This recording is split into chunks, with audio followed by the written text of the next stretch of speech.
Bonjour à tous. Si je vous dis intelligence artificielle, à quoi cela vous fait penser?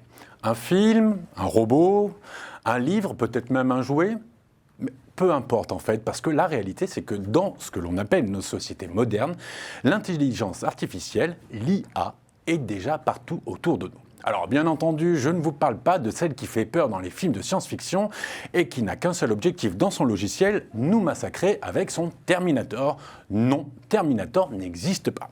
Ce qui existe en revanche, c'est la reconnaissance faciale, l'analyse de vos battements de cœur, les moteurs de recherche ou encore la voiture autonome. Les possibilités sont infinies. Ce qui ne veut pas dire que l'IA n'a pas de limite. L'IA se trompe, souvent même, dans les traductions par exemple. Certains aspects de langage lui sont complexes à appréhender, comme le sarcasme, la persuasion ou l'ambivalence. Vous voyez, il va falloir encore un peu de temps avant que votre four micro-ondes prenne le contrôle de la maison. C'est la raison pour laquelle aujourd'hui, au lieu d'essayer de comprendre comment ça fonctionne, on va plutôt se projeter dans l'avenir et découvrir comment l'intelligence artificielle va nous aider au quotidien à vivre une vie meilleure. Et qui de mieux que mon invité pour nous en parler ? Guy Mamoumani, bonjour. Bonjour. Et merci beaucoup d'avoir accepté notre invitation. Vous êtes avec Frédéric Sebag, le coprésident du groupe Open. Alors, pour faire court, parce que vous faites tellement de choses, pour faire court, on va dire que c'est, je l'ai noté, on va dire que c'est un groupe qui accompagne les acteurs majeurs de notre économie dans leurs enjeux de transformation digitale. C'est bien résumé. Merci. Alors, je rajouterai aussi bien privé que public, parce que l'État, justement, est très engagé dans une modernisation et par conséquent a besoin d'être accompagné. Donc, qui de mieux que vous aujourd'hui pour venir nous parler de l'intelligence artificielle, parce que dans vos compétences dans le conseil et l'expertise, l'intelligence artificielle fait partie du groupe Open. Alors, je le disais en préambule, un grand nombre d'entre nous a une vision très fantasmée de l'IA. Les références sont toujours les mêmes, HAL dans 2001, le film avec Will Smith et ainsi de suite. Est-ce qu'il serait peut-être bon que vous nous redonniez en 2-3 mots, rapidement, la définition de l'IA et qu'est-ce que c'est aujourd'hui l'IA? En effet, il y a deux types d'IA. Celle que vous venez de décrire, ce qu'on appelle l'intelligence artificielle générale, c'est-à-dire une intelligence artificielle autonome qui prend des décisions par elle-même, comme on l'a vu dans 2001, l'Odyssée de l'espace, ou bien d'autres romans, films un peu fantasmagoriques. Et puis, l'intelligence réaliste, telle que vous l'avez parfaitement introduite, dans le monde de la santé, dans le monde de la robotique, de l'usine du futur, qui, elle, va être un outil d'augmentation de l'humain. Et c'est à celle à laquelle je crois, et je pense avec pas mal de scientifiques, de professeurs qui sont sérieux sur le sujet et qui, franchement, remettent cette intelligence artificielle générale à un futur que nous ne verrons pas. Oui, qu'on ne verra pas. Voilà. Alors, justement, là, vous avez donné 2-3 exemples, la santé. Mais concrètement, parce que je le disais, il y a la reconnaissance faciale, les voitures autonomes. Au quotidien, pour tout un chacun, dans les 5-10 ans à venir, dans quel secteur l'IA va véritablement bouleverser nos vies? C'est-à-dire que du jour au lendemain, on n'agira plus du tout de la même manière. Tout de suite, celui de la santé arrive, parce que l'exemple souvent donné, c'est que vous avez une lecture d'une radio 1000 fois supérieure à celle d'un humain. Donc vous imaginez bien qu'on va pouvoir anticiper des cancers bien avant qu'un radiologue ait pu le faire. Et donc là, je crois qu'on va pouvoir aller dans des domaines absolument extraordinaires pour améliorer la santé de nos concitoyens. Nous-mêmes, nous travaillons avec le Health Data Hub. Il y a 50 projets qui sont aujourd'hui basés sur l'intelligence artificielle, la donnée, la reconnaissance des images, et dans les domaines de la santé, qui vont pouvoir bien améliorer, anticiper les choses. Par exemple, grâce à l'intelligence artificielle, on aurait pu anticiper des choses concernant l'épidémie de Covid et diminuer évidemment le nombre de morts. On aurait pu mieux organiser le système hospitalier. Donc tout ça va arriver. Il y a un sujet qui ralentit un peu les choses, qui est assez légitime d'ailleurs, c'est qu'il faut bien comprendre que l'intelligence artificielle n'existe que par la donnée. La data. La data. Donc, si vous n'avez pas de données, vous n'avez pas d'intelligence artificielle. Je vous coupe parce que justement, vous étiez en train de parler de la pandémie et j'étais en train de me dire, oui, mais la pandémie, elle démarre en Chine. Vous me dites, avec l'IA, on aurait pu peut-être agir pour... Mais en démarrant en Chine, peut-être qu'on peut imaginer qu'on n'a pas toutes les données, donc on construit une IA un peu boiteuse. Non, on l'aurait construite à partir des données que nous aurions eues, que nous avons maintenant. Et donc on Et ça aurait suffi pour... Mais bien sûr, on aurait anticipé beaucoup de choses. On a quand même des milliards de données, donc on est tout à fait en mesure. Et d'ailleurs, aujourd'hui, vous avez sur le Health Data Hub des instituts de recherche qui sont prêts à anticiper d'autres épidémies. Donc c'est très intéressant. Mais sans aller jusque-là, vous avez par exemple une recherche autour des accidents de la route. Qu'est-ce qu'ils provoquent en termes d'occupation des hôpitaux ? Et donc tout ça peut être anticipé grâce à l'IA. Et en plus, par définition, l'IA s'enrichit par elle-même. C'est le machine learning. Voilà, c'est le machine learning, et donc c'est le principe. Et donc plus vous avez des données qui arrivent, des expérimentations qui sont faites, et plus l'IA est puissante. Voilà. Le problème, comme je l'ai dit, c'est la donnée, après, et encore une fois, c'est légitime, on ne peut pas en faire n'importe quoi. La donnée, il y a un problème de propriété de la donnée. À qui appartient-elle ? Il y a un problème de souveraineté de la donnée, donc il y a un problème de sécurité de la donnée. Donc, pour pouvoir vraiment avoir un développement de l'IA tel qu'on en rêve, il faudrait que nous résolvions toutes ces questions fondamentales avant, sinon ce n'est pas possible. Là, quand je vous écoute me parler de la data, de la donnée, du cloud même, la data est localisée dans le cloud, j'ai l'impression que vous me parlez de pétrole. Comme si on était des fabricants d'automobiles. Vous êtes Monsieur Renault, je suis Monsieur Peugeot. Oui. On a des super voitures, ultra compétentes avec un maximum de gadgets d'informatique dedans. Le problème, c'est qu'on ne peut pas la faire avancer parce qu'on n'a pas le pétrole. C'est ça la data ? Tout à fait, mais d'ailleurs, c'est une allégorie qui est très souvent utilisée en disant que la data, c'est le nouveau pétrole du numérique. Alors, on va revenir, si vous voulez bien, sur l'aspect médical. Donc là, vous êtes en train de me dire clairement que la médecine du futur, l'IA est indissociable de la médecine de demain. C'est vraiment, là, je crois que c'est même acquis, parce que je vous ai cité des exemples dans la recherche, mais imaginez par exemple dans la chirurgie robotique, où l'intelligence artificielle permettra d'améliorer en permanence les performances. Bon, on peut d'ores et déjà aujourd'hui faire une opération à distance. Ouais. En plus, avec la 5G qui arrive et qu'il faut déployer le plus vite possible avec les résistances qu'on a connues, eh bien, on va pouvoir vraiment améliorer les performances de façon incroyable. Mais il n'y a pas que ça, tout simplement dans l'industrie du futur. Attends, je veux juste une dernière question sur la médecine. Les 8 ans de médecine, il va falloir 8 ans plus une pour pouvoir maîtriser un peu d'informatique, un peu d'IA, un peu de manipulation. C'est amusant ce que vous dites, ça me fait penser à une chose que j'ai d'ailleurs écrite dans le livre que j'ai écrit il y a 2 ans, qui s'appelle « L'apocalypse numérique n'aura pas lieu », où justement, je racontais l'anecdote, parce que moi j'ai une belle-fille qui est maintenant gastro, et j'ai suivi ses études. Et elle m'a envoyé un SMS à la 5e année pour me dire c'est la première fois que le mot télémédecine a été prononcé, que le mot numérique a été prononcé dans mes études. Et ça, c'est absolument impossible. C'est-à-dire qu'il ne s'agit pas de rajouter encore des années d'études, on en fait déjà pas mal pour être devenir médecin, mais tout simplement intégrer ces notions-là depuis le début, parce qu'on ne peut plus concevoir un médecin qui n'ait pas un niveau significatif en termes de numérique. Alors là, vous êtes en train de me dire que les possibilités sont infinies en médecine, mais il y a, je le disais en souriant un petit peu au niveau du langage, notamment pour parler de ses limites. Quelles sont les autres limites là vraiment infranchissables actuellement que vous avez, auxquelles vous êtes confrontés par rapport, sans parler des datas ? Oui, alors vous savez, je suis le président d'un jury littéraire qui s'appelle le jury Vu d'ailleurs, et nous avons 12 livres qui sont candidats à ce prix, dont un qui a été écrit par Luc Julia. Alors Luc Julia, c'est quand même quelqu'un d'extraordinaire, c'est le fondateur de Siri, ancien patron de la R&D de Samsung, et maintenant patron de la R&D de Renault. Lui, par exemple, il dit la voiture autonome niveau 5, c'est-à-dire totalement autonome, n'existera jamais. Alors, venant de lui, ça... Alors, niveau 5, là, actuellement, on est à quel niveau ?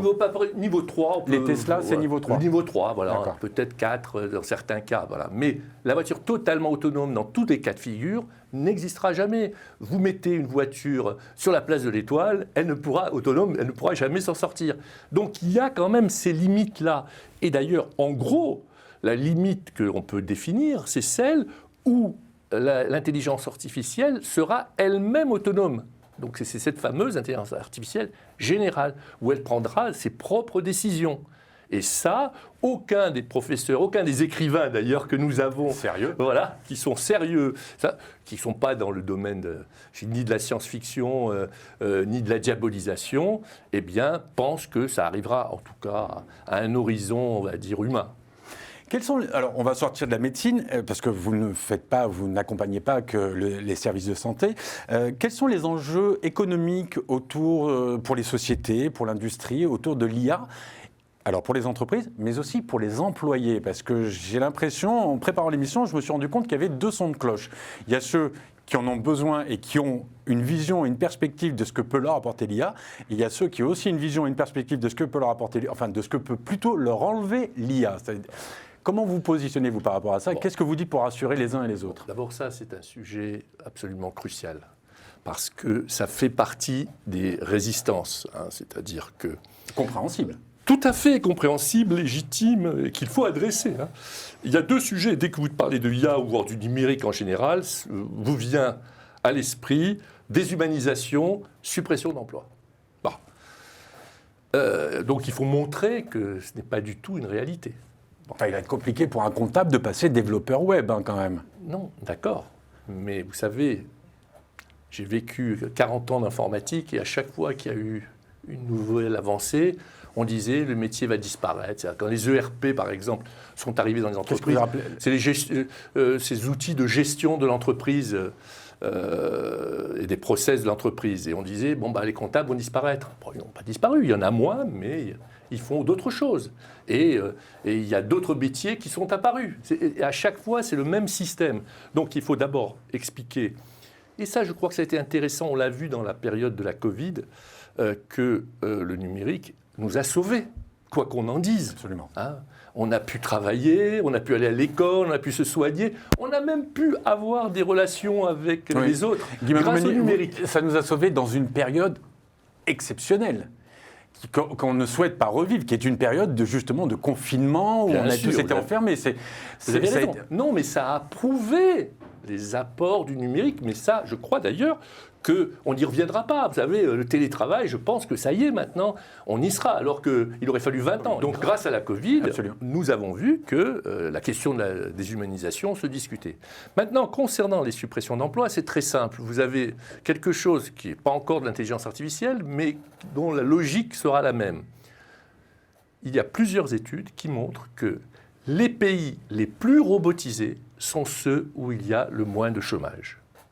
Donc c'est vraiment... Il faudra une émission pour comprendre ça, mais contre les idées reçues. C'est-à-dire qu'on pourrait dire, les robots suppriment des emplois. Mais non, parce que en fait, c'est vrai qu'à court terme, ils suppriment des emplois, mais ils redonnent un niveau de productivité, un niveau de qualité qui permet justement après de recréer beaucoup d'emplois. Et excusez-moi, les emplois qui sont recréés sont bien plus humains que les précédents. Entre les usines genre Charlot, les temps modernes, et les usines automobiles que l'on a aujourd'hui, je peux vous dire qu'il y a un monde et c'est quand même plus humain d'y travailler. Donc, je pense qu'on a tout à gagner. Simplement, il y a une question qui est essentielle, c'est celle de l'acculturation, l'éducation, la formation, pour se préparer à ce tsunami qui va arriver. Voilà. Et si on ne le fait pas, évidemment, nous allons le subir. Vous parliez des pays qui est très robotisé. Une question me vient à l'esprit. Quel est le pays le plus en pointe justement sur l'intelligence artificielle ? Alors, on ne peut pas répondre comme ça. Par exemple, sur la robotique, vous avez évidemment l'Allemagne, la Corée du Sud. Les États-Unis avec Boston Dynamics aussi. Oui, mais je parle de robotique déjà dans l'industrie. D'accord, oui, pardon. Voilà. Oui, bien sûr, en termes de recherche, les États-Unis sont évidemment très pointus. Sur l'intelligence artificielle, il n'y a pas encore de grands leaders. Malheureusement, voilà. Enfin, il y a un sujet qui est celui de l'utilisation de l'intelligence artificielle par la Chine, qui est une utilisation un peu dictatoriale. Surveillance même. De surveillance, voilà. Donc, évidemment, on n'en veut pas. Il y a l'utilisation du numérique un petit peu soft power des Américains pour finalement étendre leur influence. Et puis, ce que je souhaite, ce que je soutiens, c'est une intelligence artificielle, un monde numérique, une troisième voie, qui est celle de l'Europe, avec une régulation et finalement quelque chose de beaucoup plus adapté à l'humain. Vous êtes en train de me dire que l'intelligence artificielle pourrait être un outil politique, voire diplomatique. Ah, ben ça, c'est clair, hein, c'est clair. D'ailleurs, je ne sais pas si c'est Poutine ou quelqu'un d'autre qui l'a dit que ça va être la première arme diplomatique. Bon, bien sûr. Et donc, il faut être très attentif. Et c'est d'ailleurs pour ça que j'insiste sur la formation, non pas pour former des ingénieurs ou des chercheurs, former tous les citoyens sur ces sujets-là, dès le plus jeune âge, puisque c'est quelque chose qui va être prégnant dans notre société. Donc si on veut avoir des citoyens responsables qui comprennent au hasard pourquoi Facebook est gratuit, voilà. Si vous les formez à la data, vous les formez à ce qu'est un algorithme, ils vont vite comprendre. Hein, donc, et c'est cette maturité que nous devons acquérir. Il existe une législation ou un consensus éthique autour de rédigé par l'ONU? Est-ce qu'il existe un OTAN de l'IA ou Pas encore. Pas encore, mais il faut le souhaiter. Ouais. Nous avons le RGPD au niveau Rappelez-nous européen. ce qu'est le RGPD. C'est le Règlement général de la protection des données. C'est, si vous voulez, tout ce que nous vivons tous maintenant, quand on va sur un site où on nous demande l'autorisation d'utiliser des données, les cookies. Et donc ça, je trouve que c'est un progrès. C'est très critiqué aussi, parce que c'est une lourdeur, parce que c'est compliqué. Mais en même temps, c'est une protection. Et la Commission européenne travaille sur un RGPD bis concernant l'IA, où, par exemple, ils vont réglementer très très fortement la reconnaissance faciale, parce que franchement, on n'a pas envie de se retrouver avec la reconnaissance faciale que l'on fait en Chine, hein, avec ces cartes d'identité, là, avec des points, des bons points, etc., parce que vous avez traversé hors des passages routés, etc. Non, franchement, c'est pas ce que nous voulons. Alors là, on était en train de parler de la Chine, des États-Unis, de l'Europe. Comment... Vous savez que Télésud est très diffusé principalement en Afrique.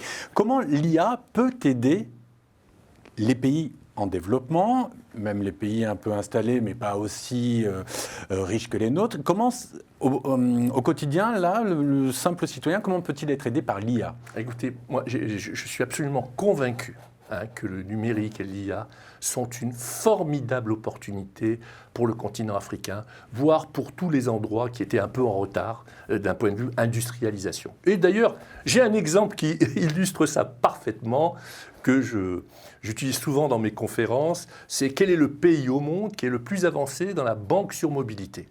Alors on a toujours tendance à dire Singapour, la Suisse, je ne sais pas quoi. Et non, c'est le Kenya.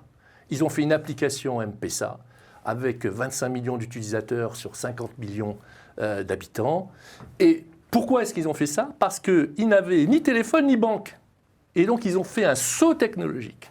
Je pense que cette logique-là s'applique à tous les sujets pour l'Afrique et qui sont tout à fait en mesure, eh bien, non seulement de rattraper le retard qu'ils pouvaient avoir, parce que c'était lourd d'aller faire, je ne sais pas, je vais dire au hasard, une usine automobile, mais grâce à ces outils-là, eh bien, on peut aller très très vite et même prendre de l'avance. Je me rappelle, j'ai un de mes étudiants, parce que j'enseigne à Cage Business School, Mohamed Sek, qui a fait une application qui permettait de faire une sorte de labo virtuel pour faire des travaux pratiques dans les lycées. Comme il n'avait pas les moyens d'avoir tous les outils nécessaires, ça se faisait en virtuel. Et il est en train de cartonner avec ça. Vous voyez, c'est encore un exemple. On peut sauter finalement ce handicap historique et qui aurait pris des siècles pour se rattraper par le numérique, par l'IA. Eh bien, on arrive très très, très vite à avoir même de l'avance. Alors, on a posé la même question aux Béninois, parce que notre correspondant au Bénin, Kevin Sonsi, est allé à la rencontre de ses compatriotes et il leur a posé la question: en quoi l'IA peut aider les Béninois? On regarde et on en reparle juste après.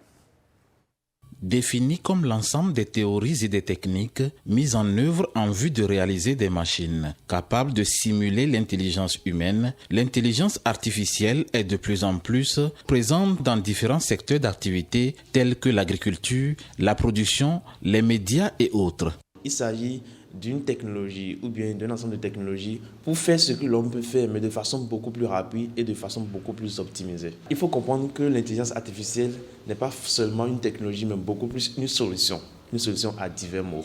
En dehors des avantages que présente l'intelligence artificielle, elle est sans doute créée pour aider l'homme, mais beaucoup plus pour accroître le rendement des productions dans divers secteurs. D'abord, l'intelligence artificielle, c'est créé pour aider l'homme et optimiser un peu les résultats.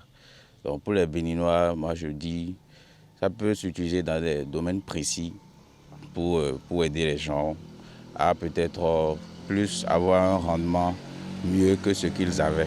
L'intelligence artificielle peut permettre d'accroître le rendement de la production au niveau des structures. Déjà, ils travaillent avec des personnels, la main-d'œuvre, mais quand il y aura l'intelligence artificielle, ils auront encore plus de rendement. Donc, les entreprises doivent opter pour l'intelligence artificielle. Le choix de l'intelligence artificielle n'est pas seulement que bénéfique en termes de production, elle constitue aussi une menace. Et au Bénin, l'autonomisation des postes de péage en est un exemple. Je prends le cas du Bénin qui veut automatiser le péage et vraiment imaginant le nombre de personnes qui ira au chômage. Bon, moi je pense que le Bénin c'est un pays qui n'est pas si développé que ça pour le moment. Et beaucoup de gens travaillent pour pouvoir percevoir leur salaire, ce qu'ils ont pour subvenir à leurs besoins. Mais bon, si on doit automatiser tout ce qui est péage au Bénin, c'est que ces gens-là se retrouveront sans rien. Et peut-être ça peut engendrer des problèmes, que ce soit d'ordre personnel chez eux, d'ordre économique aussi pour le pays. Quoique pas trop présentes dans le quotidien du Béninois, des organisations sont à pied d'œuvre pour enseigner les notions sur l'intelligence artificielle à travers des formations organisées ici et là. Vous voyez, ils ont tout à fait compris à quoi sert l'intelligence artificielle, mais il y a toujours cette même crainte. C'est dû à quoi? C'est dû aux clichés, comme on en parlait, les fantasmes ou à des oiseaux de mauvais augure qui ont grossi le trait? Ou c'est dû à quoi? Je pense que c'est dû juste à une sorte de réalisme. Bah oui, si on met une intelligence artificielle, une automatisation au péage, bah, il n'y a plus de gens qui vont être au péage. C'est pareil pour les caisses dans les supermarchés, qui vont disparaître. Donc c'est évident. Donc tout ça, à court terme, montre bien qu'il y a un risque. Mais il faut absolument rassurer et expliquer que dans toute l'histoire de l'humanité, chaque fois qu'il y a eu un progrès, il y a eu justement cette crainte, il y a eu des suppressions d'emplois, et après on a rebondi et on a encore plus créé d'emplois que ceux qu'on avait supprimés. Quand on entend Elon Musk, le patron de Tesla, le patron de SpaceX, à qui on ne peut pas reprocher de faire du IA bashing. Tesla et SpaceX, c'est quand même des entités qui concentrent un maximum d'intelligence artificielle. Ce cher Elon a déclaré en 2018 que l'intelligence artificielle représente une menace bien plus grande que les bombes nucléaires pour l'humanité. Pourquoi cette déclaration et comment l'interprétez-vous? Je l'interprète vraiment très simplement. Le rapport à la bombe nucléaire est mauvais. Il faut faire le rapport à l'atome. Si vous voulez, vous avez, quand on a découvert l'atome, eh bien après, on a eu Marie Curie, Pierre Curie, qui ont travaillé sur ces sujets, Einstein, et puis ça a abouti d'un côté, bien sûr, à la bombe atomique, mais aussi à la radiothérapie, à l'énergie nucléaire et bien d'autres choses. Donc en fait, ce qu'il veut dire par là, à mon avis, je ne suis pas dans son esprit, mais ce que je comprends, c'est qu'il y a un danger à ne pas contrôler ce qu'est l'intelligence artificielle, parce que le risque est colossal.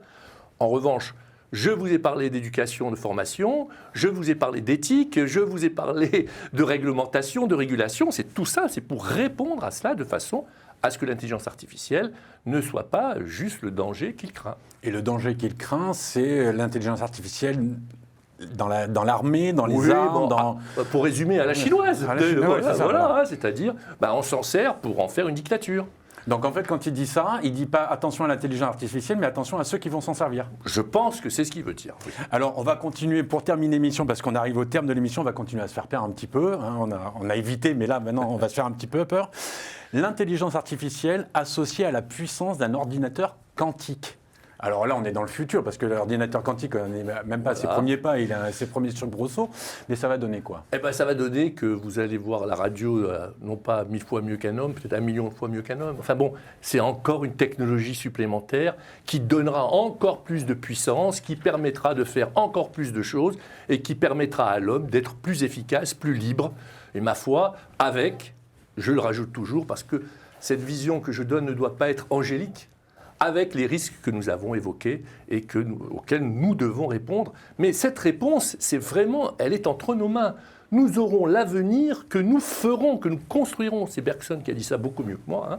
Mais en fait, c'est ça. Si on attend que l'avenir, avec l'intelligence artificielle, se fasse tout seul, ça c'est sûr, on va le subir. Si en revanche, on se prend en main, on se forme, on s'éduque, on y fait attention, on régule, eh bien, on a la chance d'avoir, j'allais dire, le beurre et l'argent du beurre, quoi. Allez, il me reste 30 secondes. Juste, vous, personnellement, quelle est la chose qui vous a le plus impressionné, face à laquelle vous êtes resté bouche bée grâce à l'intelligence artificielle? Franchement, je dirais immédiatement ce qui se passe dans la santé. Ah oui. C'est pour ça que j'y suis tout tellement attaché. Écoutez, vraiment, aujourd'hui, je crois que le monde n'est plus le même au niveau santé grâce à l'intelligence artificielle. Et ça ne fait que commencer, comme je l'ai dit tout à l'heure, hein, parce que dans les années qui viennent, eh bien, nous pourrons encore améliorer la santé humaine de façon incroyable. Bon, on peut dire... C'est toujours pareil, avec les risques auxquels ça correspond. Par exemple, on a quand même aujourd'hui des outils pour faire voir des aveugles, hein, pour faire marcher des gens qui ne marchaient pas. Et pour devenir immortel? Alors ça, je n'y crois pas trop. Hein. Franchement, c'est vraiment pas... C'est pas un cadeau, hein. Mais en tout cas, on le sait bien. Vous rendez voyant un non-voyant. C'est formidable. Mais si vous lui mettez des yeux qui lui permettent de voir à 1 kilomètre au lieu de 20 cm, là, vous avez fait quelque chose d'un peu dangereux. Absolument. Voilà. Donc c'est ça qu'il faut réguler et pas faire n'importe quoi. Mais objectivement, qui pourrait se plaindre de dire qu'un aveugle voit? C'est un miracle, quoi. C'est grâce au numérique et à l'intelligence artificielle. Eh bien, si vous voulez bien, on va terminer l'émission sur un miracle. Guy Mamouni, merci beaucoup d'avoir accepté notre invitation et d'avoir été présent chez Télésud. Nous, on se retrouve la semaine prochaine, forcément. Et d'ici là, vous le savez maintenant, continuez à vous informer en regardant Télésud. À la semaine prochaine. Au revoir tout le monde.